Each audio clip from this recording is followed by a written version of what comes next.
కథ చెప్దాం అనుకుంటున్నాను. ఈ కథ ఏంటంటే, ఒక కాకి ఉంటుంది.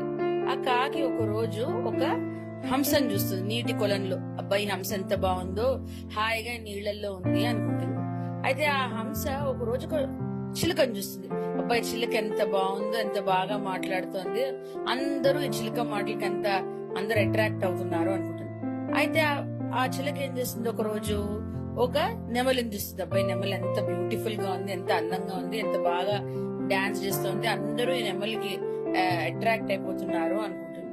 అయితే ఆ నెమలి ఏం చేస్తుంది, ఆకాశంలో ఉన్న కాకిని చూస్తుంది.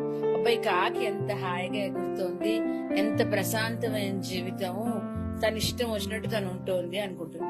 అయితే ఈ కథ వల్ల నీతి ఏంటంటారు, మనం ఎప్పుడు పక్క వాళ్ళతో కంపేర్ చేసుకోకూడదు. ఎవరికి ఉండే లైఫ్ లో వాళ్ళ కమిట్మెంట్స్ కానీ, వాళ్ళ లైఫ్ స్టైల్ కానీ వాళ్ళకి. కాబట్టి థింక్ పాజిటివ్, బీ పాజిటివ్.